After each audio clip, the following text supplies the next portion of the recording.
Si tout le monde était d'accord, cette émission n'existerait pas. Bonsoir à tous et bienvenue dans Ça se débat, saison 1, épisode 94. 94 comme 1994. Pulp Fiction triomphe à Cannes, le PSG est champion de France, le morceau de Corona résonne dans toutes les discothèques, Friends débarque à la télévision et le tunnel sous la Manche ouvre ses portes. Bref, une autre époque. Au sommaire ce soir, Joseph Aoun affirme que le cessez-le-feu entre le Liban et Israël pourrait être mis en œuvre dans les 24 heures qui suivront son approbation définitive. Itamar Ben-Gvir qualifie ce même cessez-le-feu de grave erreur. Naïm Kassem rejette l'accord et menace Israël. Qu'en pensent les débatteurs? Réponse dans quelques secondes. Après avoir fait le tour de la question libanaise, nos débatteurs feront le tour du reste de l'info. Rendez-vous à 21h15. Après les émeutes liées à la victoire du Paris Saint-Germain, la popularité de Jordan Bardella atteint un niveau record. Les casseurs ont-ils brisé le plafond de verre du Rassemblement national? Débat à 21h30. Le FSJU célébrera les 20 ans de Nos Jours Heureux en présence des réalisateurs Olivier Nakache et Eric Toledano. Interview Nos Jours Heureux avec Sandrine Seban en fin d'émission. Julien Assal n'était pas né en 2006, le jour de la sortie de ce film culte au cinéma, mais je pense qu'il serait un excellent mono de colo. La carte blanche à 21h54. Je vous présente sans plus attendre vos 4 débatteurs du soir. Ça se débat, saison 1, épisode 94, en compagnie de Yoram Salamon. Bonsoir Yoram, comment allez-vous ? Ça va bien et vous? Heureux de vous accueillir dans Ça se débat après une longue pause. C'est vrai. On est toujours content de vous revoir ici en plateau. Une petite information pour vous mettre dans le bain directement. La préfecture du Doubs avait annoncé mardi, on en avait parlé en plateau, l'interdiction d'une conférence débat animée par Salah Hamouri dans le cadre d'un festival antifasciste à Besançon afin d'éviter, je cite, des troubles à l'ordre public au vu du contexte géopolitique actuel. Aujourd'hui, le tribunal administratif a évidemment retoquer cette décision. Qu'en pensez-vous, Yoram? On attend le recours. Il y a un recours, non? Il y aura un autre recours, vous pensez, en appel? Je pense que ça ne va pas s'arrêter là. Le tribunal, il y a un deuxième degré, une deuxième instance. On est sur un débat politique, là. On est sur, en tout cas, des actions politiques plus que juridiques. Donc, je pense, oui. En face de vous, Alexandre Bensoussan. Bonsoir, Alexandre. Bonsoir, Raphaël. Comment allez-vous? Très bien. Très bien. Une information aussi pour commencer cette émission. Le Mossad a armé des milices kurdes, avec des armes saisies au Hamas et au Hezbollah dans le cadre d'un plan visant à renverser le régime iranien. On se souvient, à une période où on en parlait beaucoup. La CIA était également impliquée dans le plan, mais les pressions turques auraient contraint Donald Trump à annuler cette opération. Un commentaire. On sait, et je pense que les dirigeants de tous les pays de la coalition autour des États-Unis et Israël qui prennent part activement et qui sont impliqués dans la situation en Iran depuis le début du conflit, c'est-à-dire en juin 2025, savent pertinemment que malgré des bombardements qui peuvent être d'une intensité, d'une très grande intensité, malgré le fait de faire pression économique sur l'Iran, la seule opération des Kurdes pour faire renverser la seule chose qui pourra renverser véritablement le régime des Mollahs, c'est une opération, et l'idée de donner des armes du Hamas et du Hezbollah saisies par Tsahal par le Mossad à ces forces kurdes, c'était une bonne idée, ça? Je pense que c'est des choses. Je pense pas forcément. Vous savez, il y a un travail journalistique qui est fait de la part de plusieurs grands groupes. Je pense pas que la CIA et que le Mossad aient communiqué officiellement concernant ce point-là. Donc, je resterai quand même assez prudent par rapport à cette information. Merci beaucoup. Mais en tout cas, j'y trouve quand même une certaine logique par rapport au fait qu'il faille une opération terrestre sur place pour renverser le régime. À Paris, je salue Jean Messia. Bonsoir Jean, comment allez-vous? Bonsoir Raphaël, ça va beaucoup mieux quand je vous vois. Ça fait plaisir. Jean, je vous propose de jouer à un petit jeu. Un jeu du « qui a dit ». Vous écoutez cette phrase et vous devenez qui l'a prononcée. Vous êtes partant? Allez-y, on va essayer. Il faut comprendre la nature du régime algérien. Il a fait de la France le bouc émissaire de ses propres échecs. Plus la France s'efface, plus le régime se conforte. Je suis résolument opposé à cette politique de la repentance perpétuelle. Qui a prononcé ces mots? Jean Messia.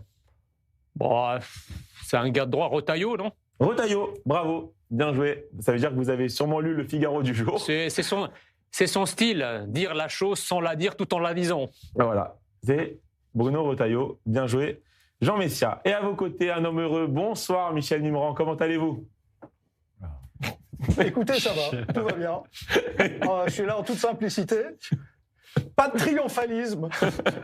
Michel, racontez-nous votre soirée de samedi soir, s'il vous plaît. Je veux tout savoir. Alors, c'est compliqué parce que c'était une belle soirée.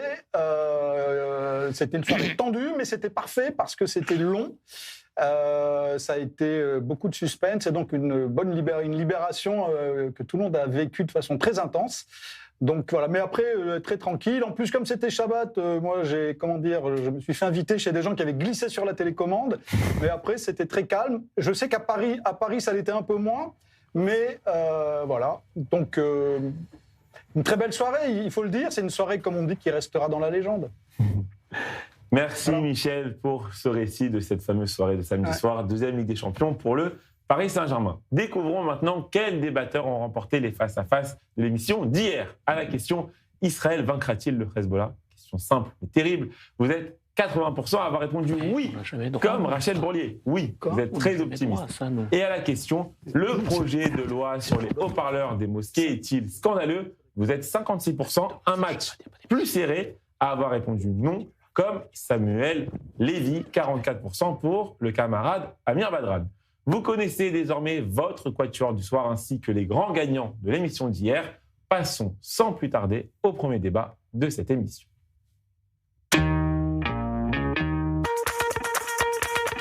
Et ce débat est introduit par les informations de Jonathan Serrero à la frontière entre Israël et le Liban pour tout comprendre des conséquences de cet accord pour Tsahal sur le terrain.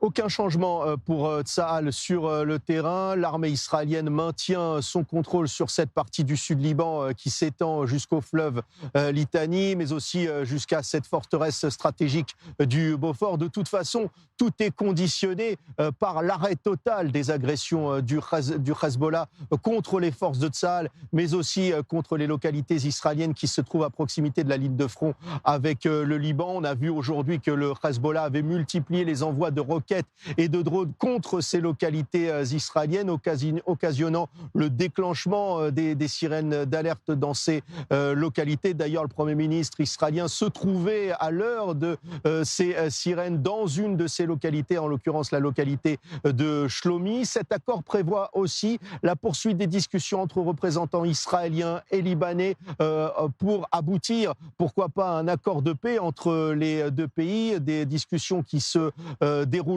la prochaine fois du côté de Washington, toujours le 22 juin prochain.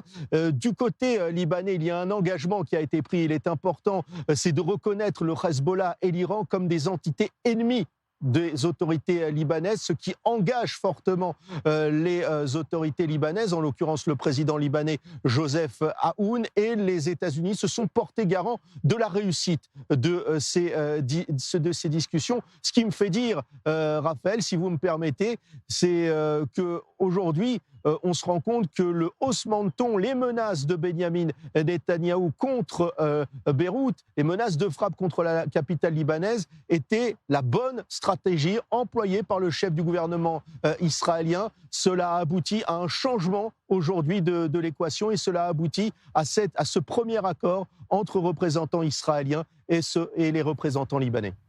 Merci beaucoup, Jonathan Serrero, depuis le nord d'Israël. Et ces derniers développements au Liban ont inspiré l'équipe de SAS Débat et nous avons posé cette question qui va s'afficher à nos invités. L'accord de cessez-le-feu entre Israël et le Liban est-il inutile? Alexandre Bensoussan acquiesce à côté de moi, il a répondu oui, et Yoram Salamon a répondu non. SAS Débat, saison 1, épisode 94, comme le département le plus important de l'histoire du rap français, face à face. Numéro 1, c'est parti. Alexandre, vous commencez 1 minute pour convaincre nos téléspectateurs. Yoram, vous enchaînez juste après Alexandre. Est-ce que tout le monde est prêt? Okay. Alexandre, c'est à vous. Mais on a déjà été dans cette situation. Remplacer le mot Liban par le mot Gaza et on se retrouve tout simplement dans la situation dans laquelle on était en août dernier.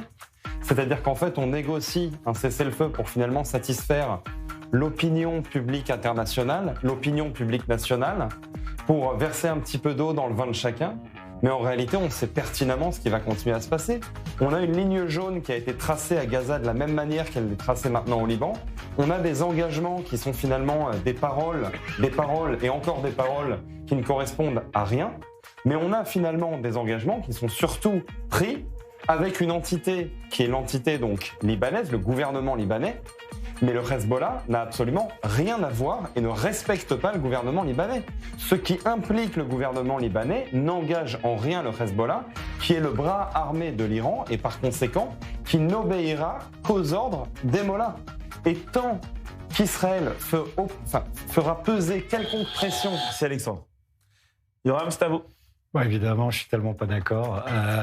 Je trouve qu'on a pour une première fois depuis la création de l'État d'Israël une occasion unique avec un gouvernement qui pour la première fois le dit fermement, il veut changer la nature des choses. Alors c'est vrai que cette nature des choses est complexe, que le Hezbollah est complètement intégré dans et l'appareil d'État en partie et dans la société. Donc je ne sais pas si la réponse d'ailleurs par les bombardements, on n'a pas le choix parce qu'ils tirent sur Israël, mais en même temps, attention, à un moment où l'opinion libanaise est massivement aujourd'hui pour une paix aussi, et on a un momentum qui est extrêmement intéressant et qu'il faut préserver à tout prix. C'est fragile, mais je pense que si déjà on le raye de la carte en disant c'est pas possible, alors il y aura jamais de paix avec le Liban. Là, c'est pas le cas. On a une opportunité, on a une fenêtre de tir, autant essayer. Merci beaucoup à tous les deux pour ce face-à-face. Jean Messia à Paris, est-ce que vous êtes plutôt d'accord avec Alexandre ou avec Yoram ? Moi, je trouve que, si vous voulez, que cette idée de cessez-le-feu entre le Liban et Israël est saugrenue dans sa formulation déjà, parce que le Liban, c'est pas le Liban qui attaque Israël, et je pense pas qu'Israël attaque le Liban. Ce qui est en cause au Liban, c'est le Hezbollah, qui est un État dans l'État. Donc, on ne peut pas parler, si vous voulez, même sémantiquement, d'un cessez-le-feu entre deux entités qui, dans l'absolu, ne sont pas en guerre. Il faudrait mettre les points sur les i, clarifier les choses en disant est-ce que ce cessez-le-feu est un cessez-le-feu entre le Hezbollah et Israël ? La réponse est non. Donc, effectivement, comme on ne pose pas la bonne question, on ne risque pas d'avoir la bonne réponse.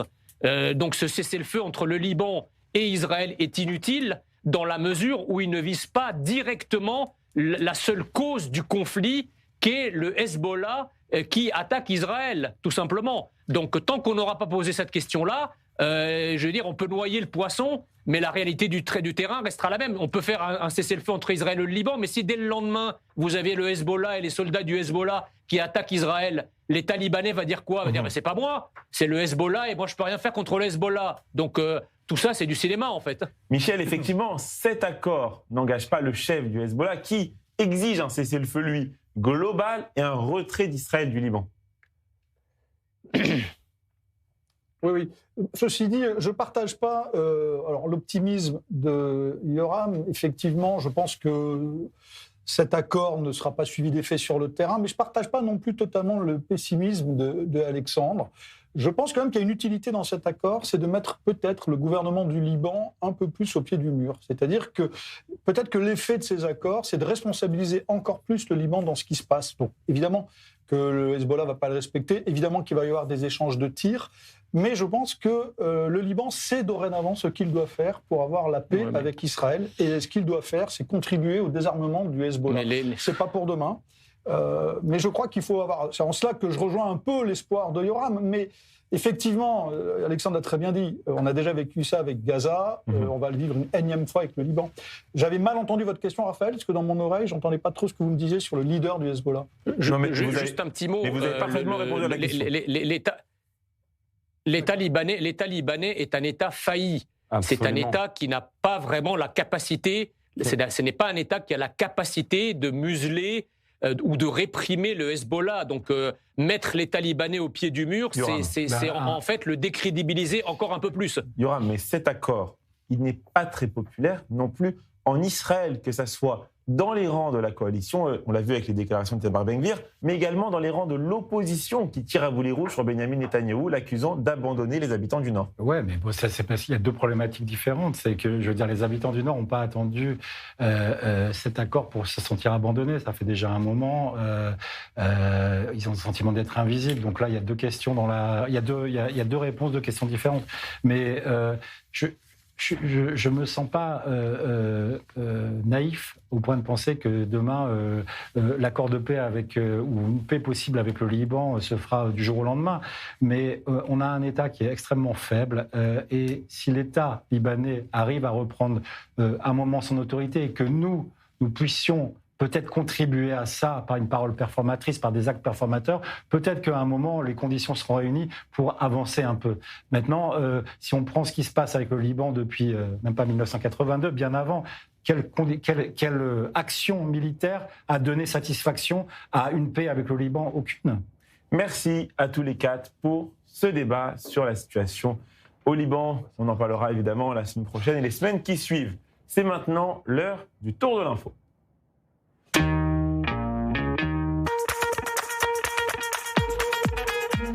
Jean Messia, je commence avec votre information, un article de nos confrères du Figaro. Donald Trump a critiqué jeudi 4 juin, aujourd'hui, le texte ordonnant le retrait des troupes américaines dans la guerre contre l'Iran, approuvé la veille par les députés, laissant entendre que cette initiative, je cite, anti-patriotique, perturbait les négociations avec Téhéran. Une réaction, Jean Messia, vous comprenez ce vote? Non, je comprends la réaction de Donald Trump. Vous savez, il n'y a rien de pire qu'un royaume divisé sur lui-même. Comme dit l'Évangile, tout royaume divisé contre lui-même s'effondre. Et face à un ennemi comme l'Iran, évidemment que la position américaine, lorsqu'elle émane des deux plus importants pouvoirs américains, est une position qui peut sembler antithétique.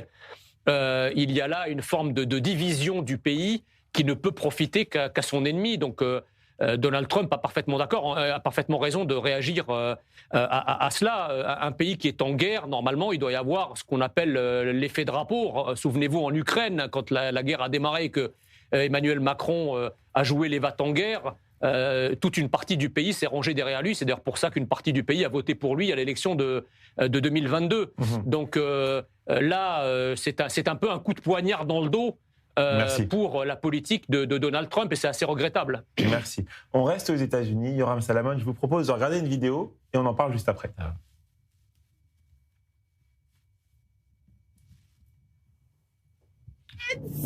Did you smell the kids? Yeah. Don't touch me. Don't touch me. Whoa. It's okay for her to eat a kid, but I can't choke her down? I was just assaulted. Okay, Yeah. Les Juifs mangent des enfants. Ben, c'est vrai, non? Qu'est-ce qu'on peut dire sur ce genre de vidéo? Elle lui a arraché une coupe de cheveux, l'a agressé, a fini à l'hôpital. C'est malheureusement les effets d'un antisémitisme qui est toujours de plus en plus visible, légitime, presque vertueux. Et malheureusement, c'est là qu'on en est. Cette femme dans le métro, elle se sent tout à fait en droit, sans que personne ne puisse lui dire quoi que ce soit, d'agresser une femme juive. Je ne sais pas quoi dire. Enfin, c'est des clichés qui datent mais là, du Moyen-Âge. Mais les clichés, là, en ce moment, on les mange tous les jours. Moi, sur mon compte, je les vois tous les jours sur un compte comme le mien avec Roots. N'importe quel article aujourd'hui ramène 15 ou 20% de commentaires de haine qui sont anti-sionistes, mais dans lesquels on reconnaît tous les poncifs antisémites depuis 2000 ans. Donc, c'est là qu'on en est, malheureusement. Michel Nibran, votre information. Depuis le massacre du 7 octobre 2023, des campagnes de collecte de fonds menées depuis l'Europe ont permis de récolter plus de 9,5 millions de dollars pour des entités à Gaza liées au Hamas et à d'autres organisations terroristes, révèle un rapport du ministère israélien des Affaires de la diaspora et de la lutte contre l'antisémitisme. Une réaction à cette information ? Écoutez, Raphaël, je sais que vous aimez les informations croustillantes et vous n'êtes pas le seul. Mais ceci dit, je vais vous dire, à l'échelle du continent européen, ramasser 9,5 millions, c'est un échec. Je ne sais pas si vous vous rendez compte de quoi le Hamas aurait vraiment besoin comme fonds s'il veut vraiment recontrôler la bande de Gaza, se réarmer, etc. Donc je pense qu'il a plus intérêt à aller chercher des chèques à Doha, comme il l'a toujours fait, parce que 9,5 millions à l'échelle du continent européen, quand on connaît la popularité de la cause palestinienne en Europe, dont on parle maintenant depuis pratiquement 3 ans, très sincèrement, c'est une somme dérisoire. Avec ça, ils tiennent 1 jour et demi. Je salue votre réponse, Michel Mivran. Alexandre Bensoussan, votre information. L'armée israélienne a annoncé jeudi que la première femme de l'histoire avait obtenu son diplôme du cours extrêmement intensif des Sayeret Matkal et qu'elle rejoindrait les opérations à l'avenir. Le programme pilote d'intégration des femmes dans les unités d'élite a débuté en décembre 2024. Ce programme a impliqué pour la soldate un entraînement intensif de plus de 18 mois. Selon Tsahal, la soldate répondait à tous les critères extrêmement exigeants requis pour intégrer Sayeret Matkal. Est-ce que vous saluez cette intégration? Non, je ne salue pas cette intégration. Moi, le 9 janvier 2013, j'ai passé le Yom Sayerot, donc qui est le premier jour de test qui amène à la seconde batterie de test, donc du Gibush Matkal, donc de test de 5 jours qui permet d'arriver en Sayeret Matkal. J'ai passé le test de 5 jours pour accéder à la Sayeret Matkal et je suis arrivé donc à une autre unité du bataillon des commandos. Je connais l'intensité de ces tests, j'ai lu cette nouvelle. Sauf qu'il y a un petit détail qui a été communiqué par Tsahal, c'est qu'en effet, il salue le fait qu'une femme, et que la première femme, ait pu rejoindre, grâce à ce programme pilote, on le rappelle, l'unité de la Sayeret Matkal, on le rappelle, qui est l'unité de Benjamin Netanyahou, de son frère Yoni Netanyahou, de Emmanuel Moreno, Naftali Bennett, l'unité la plus spéciale de Tsahal. Et il précise que c'est un cours spécialisé qui dure plus d'1 an et demi, donc en effet, la formation dure 18 mois, qui était identique à celui des hommes, sauf pour les ajustements effectués selon l'échelle d'effort qui lui a été adaptée. Donc ce n'est pas la même formation. Il y a bien évidemment une petite étoile tout au bas de la page qui vient spécifier qu'il y a eu des adaptations qui ont été justement établies pour justement sa catégorie, entre guillemets. Je n'ai aucun problème avec le fait que quelqu'un qui ait les capacités et qui fasse la même formation que les autres puisse arriver n'importe où dans l'armée. En revanche, lorsqu'il y a ne serait-ce qu'une once d'adaptation, à mes yeux, ça n'a pas lieu d'être. Yoram, une réaction à ça? Je ne sais pas quoi dire. Franchement, je suis honnête, je ne connais pas le sujet, premièrement, et je ne peux pas, je vais pas me prononcer sur ça. Allez-y, Jean, à Paris. Oui, il y a une vingtaine d'années, je crois, c'est pas une première, une vingtaine d'années, quand j'étais à l'époque, je travaillais sur ces sujets, on avait essayé d'intégrer des femmes dans les unités de commando en Israël, d'ailleurs, il me semble, et on avait rapidement abandonné l'idée, non pas parce que les femmes étaient inférieures physiquement aux hommes, mais parce qu'on avait remarqué que quand une femme était blessée au combat, ça avait un effet psychologique désastreux sur les hommes qui voyaient leur mère, leur femme, leur fille, etc. Et donc l'expérience a été très vite abandonnée. Voilà, juste un petit éclairage par rapport à cette expérimentation. Michel, on vous écoute à ce sujet également. Eh bien, d'abord, je voulais dire que je respecte Yoram. C'est très rare quand les gens osent dire à la télévision qu'ils n'ont pas d'avis sur une question. Donc moi, je salue ça.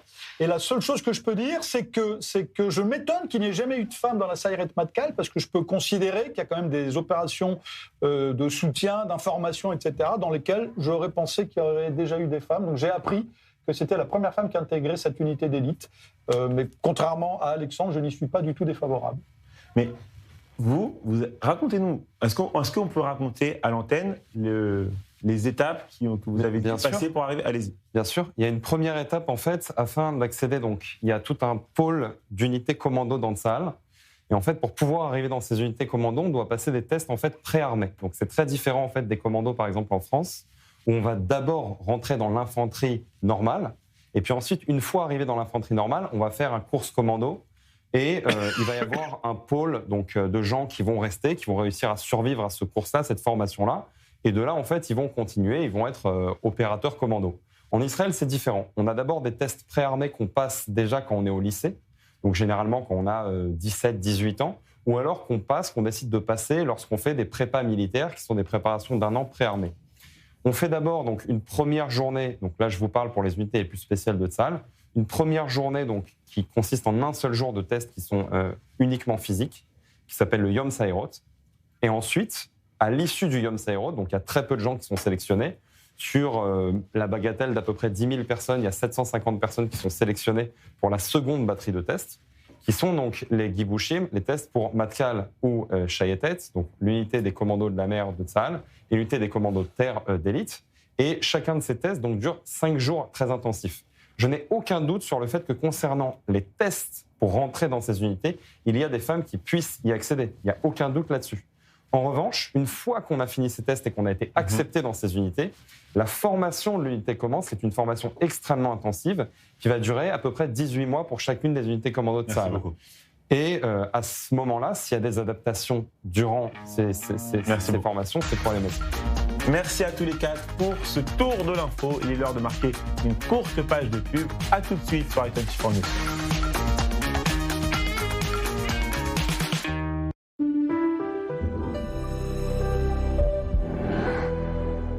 Des offres qui vont vous faire retomber amoureux de votre maison. Salle à manger, salon, fauteuil, Shumrat Azorea, tout l'ameublement de la maison en un seul endroit. Et si votre impôt sur la fortune immobilière vous permettait de sauver des vies?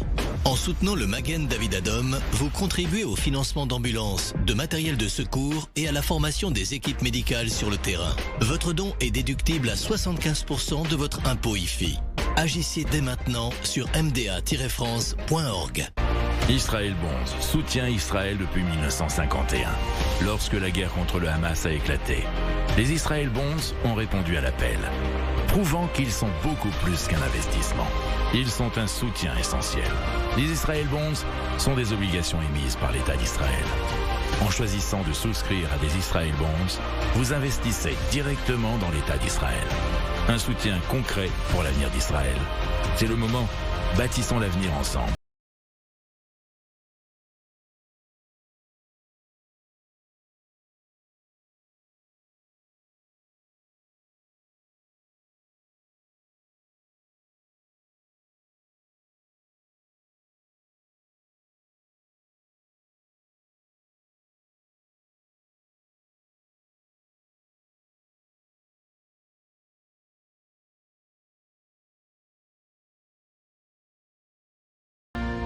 Certains achètent un bien, nous détectons les opportunités.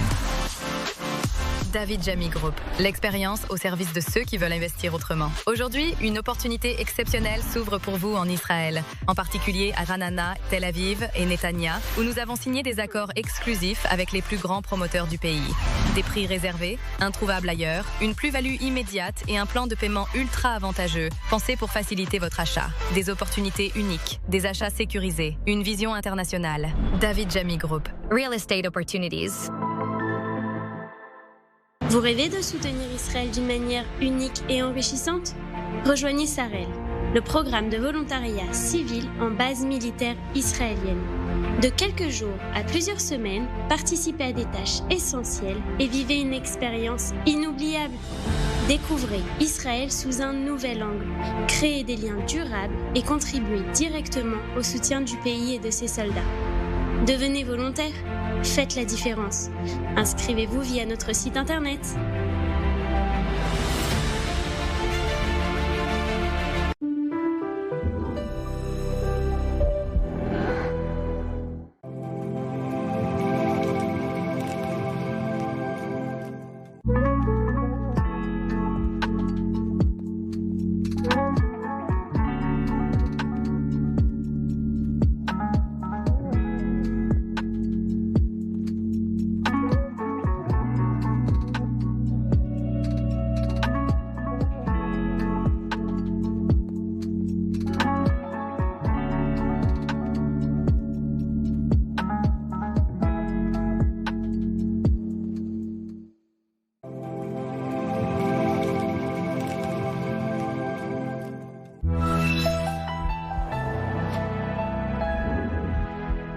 Le grand oral sur i24 News, c'est chaque lundi à 21h30. Des politiques, des experts, des artistes, des auteurs pour décrypter et comprendre les grands enjeux du Proche-Orient et de notre époque. Ils sont mes invités pour ce grand oral sans détour et sans langue de bois, à lundi sur i24 News.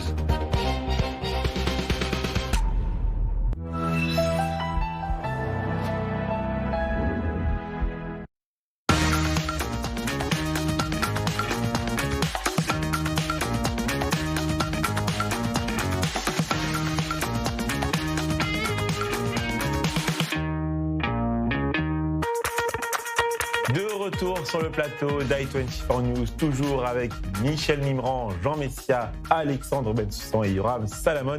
Passons tout de suite au second débat de cette émission.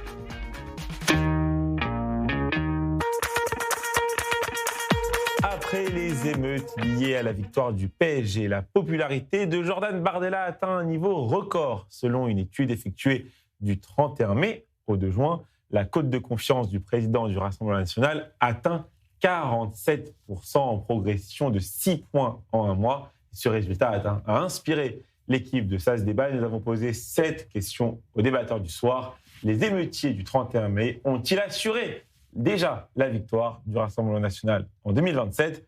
Jean Messia a répondu oui et Michel Mimran a répondu non. SAS Débat, saison 1, épisode 94, face à face numéro 2, comme 2 étoiles, c'est parti.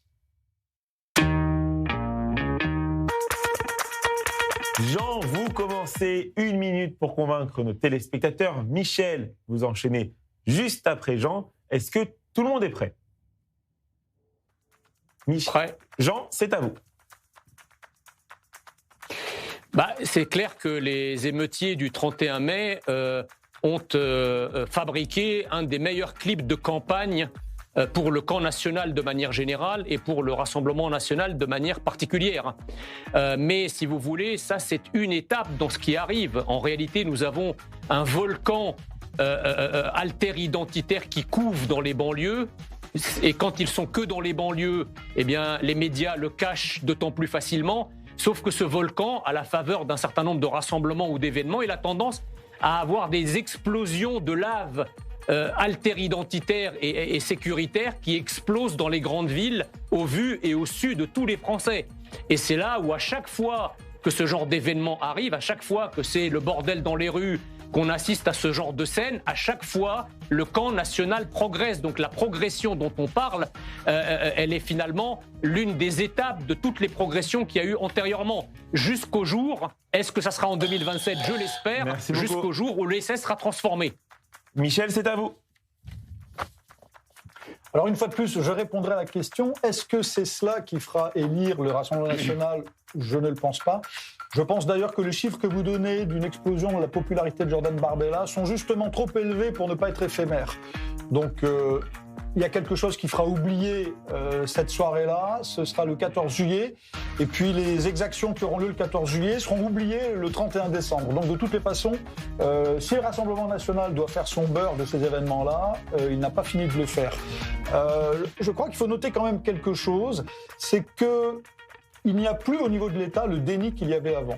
En 2022, avec les événements qui s'étaient passés au Stade de France, avec une autre finale de Ligue des Champions entre le Real et Liverpool, les mensonges, pour ainsi dire, du gouvernement français qui avait accusé les supporters anglais indûment, s'étaient retournés au moment des législatives qui avaient lieu peu de temps après. Et je crois que depuis, il faut au moins reconnaître à l'État de ne pas être laxiste.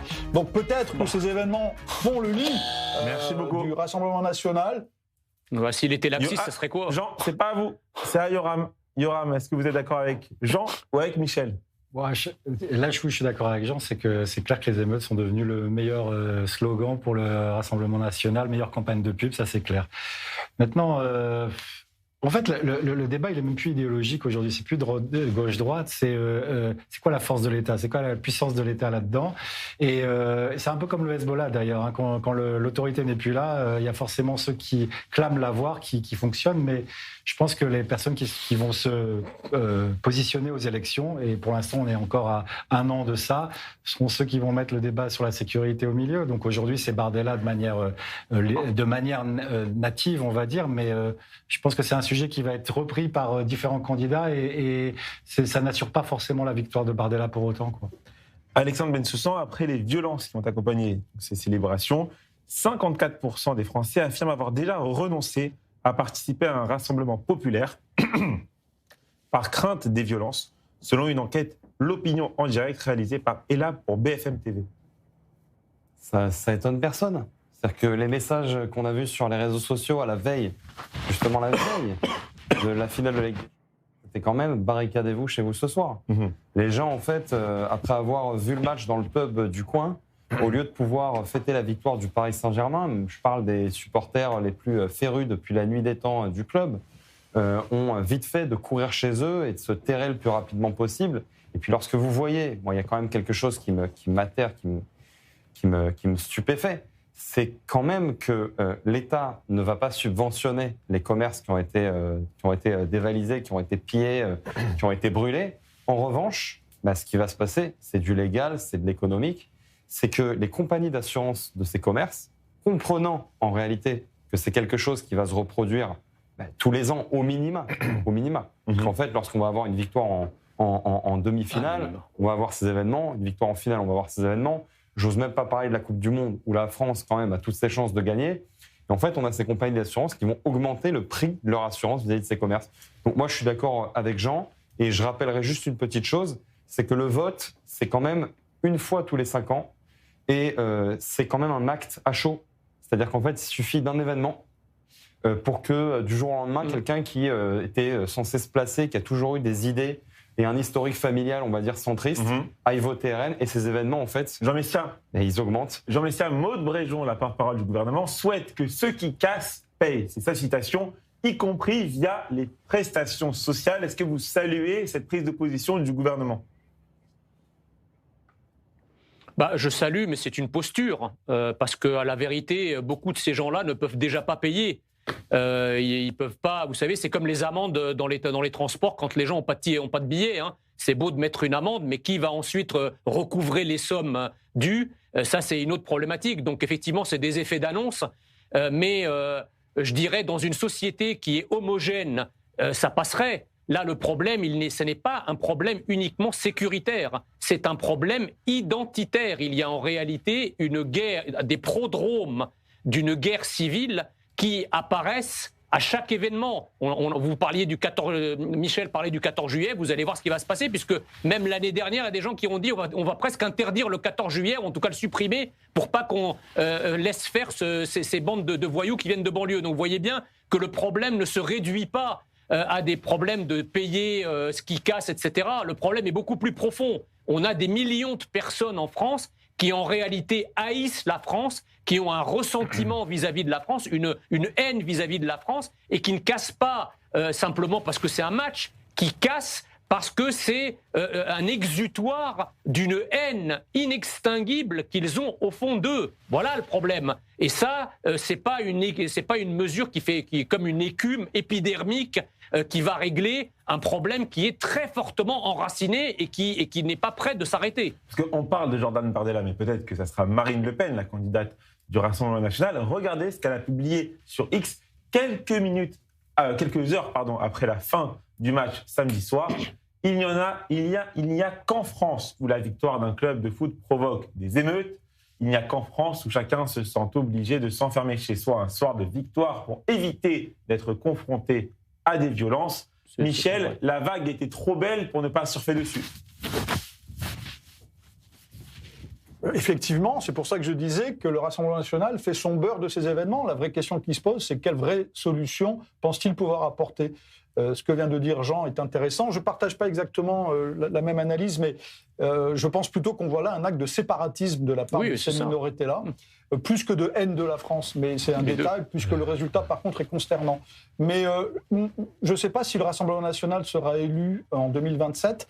Je pense qu'il va avoir fort à faire pour montrer que tout ce qu'il dit depuis des années, des décennies, sur le fait que quand il sera au pouvoir, l'ordre sera rétabli. Je serais curieux de savoir ce qui se passera véritablement quand il y aura des émeutes comme ça, parce qu'il continuera à y en avoir. Et Michel, je vous demande maintenant de remettre symboliquement votre casquette de supporter du Paris Saint-Germain. Lorsqu'il y a des événements comme cela qui se passent, ça salit aussi l'image des supporters de football en France et du Paris Saint-Germain. Et on va dire, regardez ce qui s'est passé après la victoire de Lens en Coupe de France. Les Lensois sont sortis dans la rue, il n'y a pas eu de violence. Mais les supporters du Paris Saint-Germain sont obligés de tout casser à chaque fois. Non, je ne crois pas. Je crois que ça a été assez bien expliqué et il ne s'agit pas des supporters lensois mais de la ville de Lens. Et il s'agit bien, tout le monde a bien compris que les vrais supporters de foot, et notamment ceux de Paris ce soir-là, ne se sont pas comportés comme ça. Et peut-être que ces amalgames sont en train de reculer. Il y a une image très compliquée qui entoure le Paris Saint-Germain. Hein. On le sait très bien, il y a toujours un long historique de violence, comme on dit aux États-Unis. Mais cette fois-ci, je pense que les gens ont compris que ce n'est pas les supporters du Paris Saint-Germain. Mais bien sûr que si. C'est les supporters. En fait, le Paris Saint-Germain, il n'a plus de Paris Saint-Germain que le nom. La vérité, c'est que c'est un club qui est détenu par un pays qui est un ami des frères musulmans et dont l'écrasante majorité des supporters sont des membres de la Oumma. Et d'ailleurs, on a vu, à l'occasion de ce match, ils ont déroulé une énorme banderole Free Palestine avec un drapeau palestinien. Donc, vous voyez bien que ça n'a plus rien à voir ni avec Paris, ni avec Saint-Germain, ni même avec le foot. C'est quelque chose d'autre que le foot. Je rejoins un peu ça parce que finalement, c'est bien comme exemple Lens, parce qu'à Lens, et pour être du Nord aussi, je ne suis pas lensois, mais je ne suis pas très loin, il y a une fierté. Il y a une fierté qui est là. Je veux dire, quand les gens descendent dans la rue, ils ont une vraie fierté. Et ça rejoint un peu cette idée d'amour de la nation qui aujourd'hui n'existe plus et qui n'est plus enseignée, qui est presque une insulte et qui devient presque une perception de valeur d'extrême droite, alors qu'à la base, c'est une valeur de gauche, hein, la valeur républicaine, la valeur de la nation.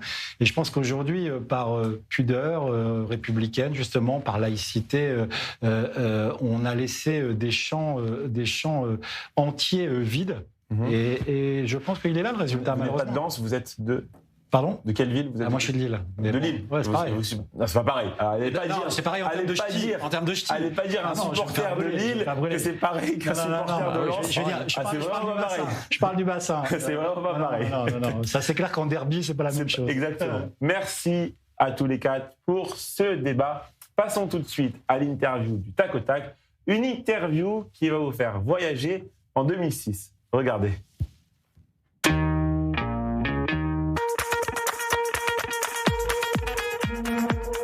Je vais me faire brûler par des Lensois. Qui est responsable ici ? Le directeur, c'est lui. Oh putain ! Le temps est magnifique. Je peux pas rester. Surtout pas d'inquiétude. Vos enfants sont entre de bonnes mains. Bon alors toi t'avais mal où ? Tu sais plus, bon bah prends un verre d'eau, voilà. Allez, on s'active. Dans une ambiance saine et festive, tout le monde apprend peu à peu à se connaître et à se respecter.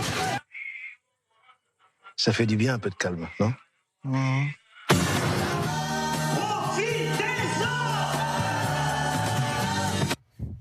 Bonsoir Sandrine Seban, vous êtes directrice de l'antenne de RCJ et responsable événementiel du FSJU. Merci d'avoir accepté notre invitation pour présenter la soirée des 20 ans de Nos Jours Heureux, le 28 juin à l'espace Rachi à Paris, en présence d'Olivier Nakache et d'Éric Toledano. Une soirée a été organisée hier par mon amie Juliette Hochberg, que je salue d'ailleurs, pour les 20 ans. Que je salue également, puisque c'était une de mes anciennes stagiaires à RCJ. Donc j'embrasse Juliette. Je le sais. Comme tu es belle. Alors, comment expliquez-vous cette nostalgie autour de ces films cultes sortis en 2006 ? Je pense que 2006 a été effectivement une excellente année pour le cinéma français et encore plus pour les films qui nous touchent plus particulièrement. Mais l'histoire d'amitié, d'amour, j'oserais dire, entre Olivier Nakache, Éric Toledano et nous au FSJU, elle date de ce film justement, de Nos Jours Heureux. Et depuis en fait Nos Jours Heureux, eh bien Olivier et Éric sont restés fidèles au FSJU et nous avons la chance d'organiser à chaque fois leurs avant-premières, comme c'était le cas il y a quelques semaines pour Juste une illusion. Et donc effectivement, quand ils en ont parlé à la télé, qu'ils ont rappelé que eh bien, le film avait 20 ans, j'ai tout de suite cherché la date exacte de sortie et j'ai vu que c'était le 28 juin. Je leur ai proposé, ils ont dit évidemment Banco, parce que pour eux, évidemment, c'est un film qui leur tient particulièrement à cœur. Hein. Ça a été leur premier grand succès. C'était leur deuxième long métrage après Je voudrais qu'on reste amis. Et le premier grand succès d'Olivier et Éric. Donc on va fêter ça avec eux, c'est 20 ans. Alors je vais pas tout dire parce qu'en fait il y a une première partie de soirée, même eux ne sont pas au courant, on leur prépare quelques surprises. Et ce qu'il faut dire surtout, c'est ce qui est très important pour eux, eh bien c'est que les fonds de cette soirée, les bénéfices de cette soirée vont permettre à des enfants de familles défavorisées soutenus par le FSJU de partir justement en colonie de vacances. Et si nous aimons Nos jours heureux, c'est parce que aussi ce film, il nous ramène à nos années de colonie de vacances. C'est ça, en fait. Ah, c'est exactement ça. Et puis les acteurs sont cultes, les répliques, je suis sûre que vous devez en connaître beaucoup par cœur comme nous. C'est le premier grand rôle aussi d'Omar Sy, et puis Jean-Paul Rouve, et puis l'incroyable Joséphine Demeaux, et puis Jean Benguigui. Jean Benguigui dans ses scènes cultes avec le nombre de litres d'huile d'olive, les musiques également. Alors il y aura, ça je peux vous le dire, on va faire un karaoké pendant la soirée des musiques de ce film et d'autres films d'Olivier Nakache et Éric Toledano. Et c'est des scènes complètement incroyables. Je ne sais pas combien de fois vous l'avez vu, mais nous, on va le revoir, je pense, le 28 juin, peut-être pour la 15e ou 20e fois. Pareil que vous. Yoram Salamon, qu'est-ce que ça vous évoque, Nos jours heureux ? Ouais, moi, je suis à peu près à 1854 visionnages avec mes enfants d'ailleurs, parce que eux, ils ont été biberonnés à ça, et alors que ils n'ont pas connu ça, ils connaissent toutes les répliques. Bon, moi déjà, je suis un ancien des EI, donc forcément ça me parle. Et puis c'est le cinéma de Nakache et Toledano, trop fort, et bravo le FJU de remonter ça, parce que 20 ans, comme l'a dit Sandrine, 20 ans après, toute leur cinématographie, elle reflète un même message, c'est celui de dire malgré les différences, on est tous là. Et dans ce film, ça respire ça. Et dans le dernier film, Juste une illusion, ça respire ça. Et que ça laisse un peu d'enthousiasme et de croyance qu'on peut aussi se vivre comme ça, quoi. Je suis sûr qu'il y a des téléspectateurs qui regardent cette émission qui, juste après, reverront ce film. Ça vous évoque quoi, Alexandre Bensoussan ? Moi, je suis un ancien de Sigvaténou, j'étais colon, animateur pendant plus de 10 ans là-bas, et j'ai l'impression qu'il y a un lien tout particulier. Vous évoquiez justement, vous parliez de la nostalgie que ça évoque. Moi, je pense qu'il y a une nostalgie très particulière pour les mouvements de jeunesse juive, puisque généralement, en fait, il y a beaucoup de personnes de la communauté juive française qui ont été dans les mouvements de jeunesse. C'est ce qui a aussi établi notre lien, parfois, pour ceux qui n'étaient pas en école juive, avec notre judaïsme. C'est pour certains ce qui a permis, en fait, qu'on monte en Israël. Et c'est vrai, en fait, que ce film-là et ces références-là, si absurde que ça puisse paraître, avaient une place tout à fait prédominante. Et on connaît tout le film par cœur. Tout le film par cœur, c'est très particulier. Ouais. Michel, qu'est-ce que ça vous évoque, Nos jours heureux ? Déjà, j'ai envie de reprendre ce qui vient d'être dit. J'accueille avec bonheur le fait que Yoram était au ZEI. Moi, j'ai été au ZEI très, très longtemps également. Et j'ai même été le chef de camp de Armand Toledano, qui est le frère de Éric. Donc, j'ai une histoire avec la famille Toledano. Et Éric Toledano était chez moi, parce que je ne sais pas si je l'ai dit, mais je suis un amateur de football. Et Éric Toledano était chez moi pour voir un match de l'équipe de France de l'Euro 2020 qui s'est joué en 2021. On avait perdu contre la Suisse au pénalty. Et voilà. Maintenant, pratiquement hebdomadairement, j'ai un rapport avec ce film parce que je suis très proche de Jean-Michel Lamy, qui a le rôle de Pierre-Emmanuel Pichevant dans le film, puisqu'il est le pédopsychiatre complètement barré, et on fréquente la même communauté tous les Shabbats. Donc voilà. Jean Messia. C'est un film, évidemment, je ne vais pas dire les banalités. Jean Messia, Nos jours heureux. Oui, moi, ça me rappelle mes souvenirs de colo, les souvenirs d'enfance. Et je pense que le génie de Toledano et de Nakache, c'est de filmer en fait la réalité telle qu'elle est, c'est-à-dire à la fois imparfaite, touchante, humaine, et cette capacité à montrer aussi que quand tout part en vrille, eh bien, dans le chaos, il y a quand même moyen de créer des souvenirs heureux. Et ça, j'en garde un souvenir mémorable et un souvenir ému. Sandrine Seban, il y a un engouement autour de cette soirée, ça y est, toutes les places sont parties. Oui. Pas toutes, mais je pense qu'après l'interview sur I24, oui, ça va être terminé. Mais après, ce qu'on fera, on fera les 20 ans à chaque fois des films d'Éric et Olivier. Mais c'est vrai que Juste une illusion, pour ceux qui ne l'ont pas encore vu, je vous encourage à aller le voir, parce que c'est un petit bijou qui, là, nous ramène dans les années 80, dans des années si particulières. Mais Nos jours heureux, il a toujours ce goût particulier. On le regarde aussi avec les enfants avant qu'eux-mêmes partent en colonie de vacances. Et là, on est encore plus heureux au FSJU de se dire que grâce à tous ceux qui vont venir et grâce à chaque fois à la générosité d'Olivier Nakache et Éric Toledano, c'est d'autres enfants soutenus par les bourses vacances du FSJU qui vont pouvoir partir cet été. Et quelle est votre réplique ou votre scène culte de Nos jours heureux ? Après, on fera un petit tour de table. La réplique, je pense qu'il est un peu trop tôt pour la dire, parce qu'il y en a quand même des très très corsé, on va dire. Mais moi, j'aime beaucoup celle avec la référence avec le nombre de litres d'huile d'olive. Yoram. Ouais, je vais Scène culte. Je vais être grossier, mais c'est celui quand il dit je dis ça, je dis rien, et que la fille lui dit ferme ta gueule si tu dis rien. Alors. Ah non, moi c'est Omar Sy qui se lève quand les flics arrivent et qui regarde Benoît et qui lui dit c'est notre premier jeu de piste et c'est notre premier gagnant pour essayer de sauver la situation devant les flics. Il fait comme ça. Il fait, bravo, voilà, il a retrouvé le chemin. Bien sûr, c'est exceptionnel. Michel, une scène qui vous revient à l'esprit spontanément?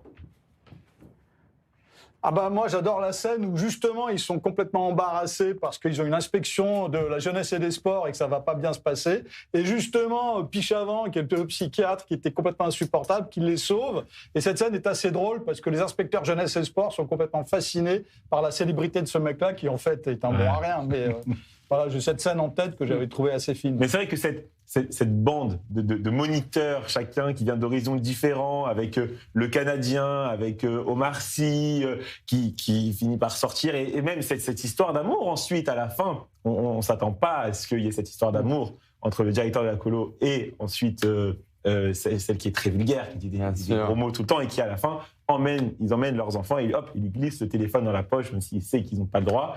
Et il y a cette scène aussi au début du film où la mère juive va voir le conducteur du train pour lui dire il faut absolument donner mon numéro de téléphone. Voilà, un clin d'œil, un petit clin d'œil. Bien sûr. Et vous avez vu la taille du téléphone portable de l'époque quand exactement. elle donne aussi à l'enfant. Cette scène et ce gamin qui a son nom sur tous ses vêtements. Et moi, je me souviens que lorsque je revenais de colonie, je me rappelais que j'avais encore le HR de Hassine Raphaël sur mes vêtements pour ne pas qu'on les scènes, c'est évident que c'est du vécu. Il n'y a pas une scène dans le film qui n'a pas été vécue par tous les. Et on a cité Tigvatenou, on a cité les Élites, on peut citer Yanné, on peut citer le Caège, on peut citer tout le Bibi Wayo et tout. Yaniv, puisque Éric Olivier était à Yaniv. Yaniv et tous ces organismes qui ont fait voyager ces jeunes en France ou ailleurs. C'est des moments de colonies de vacances inoubliables. Michel, vous voulez ajouter quelque chose? Je ne vais pas parler, moi. Ah, Jean, pardon, Jean, c'est vous, Jean. Oui, c'est la réplique, moi, que je retiens, c'est la réplique de Caroline à Benoît, je crois, au moment de la scène autour de la piscine, où elle lui dit « T'es le roi des cons au royaume des emmerdeurs ». C'est ça. Elle est culte, absolument culte, celle-là. Sandrine, est-ce que vous pouvez donner les dernières informations pour que les personnes puissent s'inscrire s'ils veulent participer à cette magnifique soirée? On vous écoute. On va voir la Bien sûr, c'est le 28 juin à 19h30 à l'espace Rachi, rue Broca à Paris dans le 5e. Et le mieux, effectivement, c'est d'aller sur les réseaux sociaux du FSJU ou sur le site internet fsju.org et de ne pas traîner parce qu'effectivement, les quelques dernières places qui restent vont partir très très vite. Et si vous me permettez également, Raphaël, sur les réseaux sociaux du FSJU, vous trouverez également une très belle soirée qu'on organise le 30 juin au Musée d'art et d'histoire du judaïsme avec Arthur. Merci beaucoup, Sandrine Seban, d'avoir accepté notre invitation ce soir sur i24 News. Comme il est la tradition, on termine Ça se débat par la carte blanche de Julien Assal. Il n'a pas fait. Et oui, bonsoir tout le monde, et Raphaël. Ce soir, il y a France-Côte d'Ivoire, match de préparation, car on est déjà une semaine de la Coupe du Monde. Dans une semaine, mes soirées, ce sera I24 Coupe du Monde. I24 Coupe du Monde. Et j'aimerais tellement qu'on la gagne une troisième fois. Après, je dis ça juste pour moi. Parce que toi, Raphaël, ça fait très longtemps que tu l'as, la Coupe du Monde. D'ailleurs, elle se déroulera aux États-Unis. Le pays de Donald, évidemment. Donald qui fait encore parler de lui. Il m'inspire cette semaine, hein. Et oui, Trump et l'Iran, ça négocie tellement longtemps. On dirait deux ex qui arrivent pas à se quitter. Toutes les semaines, c'est cette fois, c'est fini, c'est fini. Et finalement, Trump revient avec un nouveau paragraphe, une nouvelle condition, un mot écrit en majuscule. Les Iraniens pensaient signer un accord. Finalement, ils ont signé un abonnement. Et cette semaine encore, alors que tout le monde croyait que c'était fini, Trump revend une version corrigée. À ce stade, c'est plus un accord. C'est un devoir maison. Et le plus marrant, c'est que Trump veut montrer qu'il ne cède jamais. Du coup, il change tout le temps d'avis. Résultat, il modifie tellement l'accord. On dirait moi qui commande une pizza. Une 4 fromages, s'il vous plaît. Non, sans fromage, en fait. Ajoutez des olives. Non, des 4, finalement. Ah, finalement, je vais prendre des sushis. Bref, le serveur à ce stade, il a changé de métier. Et le pire, c'est que le monde entier attend. Les journalistes, les diplomates, même les traducteurs de l'accord sont passés sous antidépresseurs. Bref, Trump devrait bosser à l'éducation nationale. On a enfin trouvé quelqu'un pour corriger les copies du bac. C'est parfait. Allez, à lundi, Raphaël. Merci beaucoup, Julien Assal. Yoram Salamon, comment allez-vous? Comment quoi? Comment allez-vous? Ça va bien, et vous? Ce retour s'est bien passé? Ouais. Vous allez revenir. Ça me fait plaisir. Vous nous avez manqué. C'est vrai. Donc j'espère que vous allez revenir parce que vous apportez quelque chose à cette émission. Non, mais alors je vous le dis, vous nous avez manqué et je suis très content que le programmateur de cette émission, qui est très convaincant, est très bon, qui a réussi à vous faire venir autour de cette table parce que votre opinion est importante. Vous représentez quelque chose d'important et vous représentez une frange de la société israélienne, de la société franco-israélienne. Et comme l'a dit Michel, moi ce que je salue, c'est que parfois, quand vous ne savez pas, vous dites je passe mon tour et c'est mieux que de dire des conneries à l'antenne. Tout s'est bien passé ? Formidable, Raphaël, comme toujours. Michel, on se souhaite félicitations réciproques pour cette 2e étoile. On attend bientôt, je crois qu'il y a un documentaire Canal+ qui va sortir sur cette soirée, donc on l'attend avec impatience, j'imagine, vous et moi. À ce rythme-là, il y aura une série Netflix. L'année avant la 3e étoile va être longue. Hein. L'année avant la 3e étoile va être longue. L'année va être longue avant la 3e étoile. Annoncé par Ousmane Dembélé qui a dit voilà, vous avez aimé ça, on vient l'année prochaine pour la 3e. La nuit après la 3e étoile va être, cela dit, très douloureuse pour les Parisiens aussi, pour les habitants de Paris. On aura le temps d'en débattre. Jean Messia, merci d'avoir participé à cette émission. C'est toujours un plaisir de vous avoir dans Ça se débat. Merci à tous les 4. Bonne soirée à tous sur N24 News. Tout de suite, Océane Nicole pour un point complet sur l'information du jour. Et quant à nous, on se retrouve lundi pour de nouvelles aventures, l'épisode 95. Bonne soirée sur N24 News.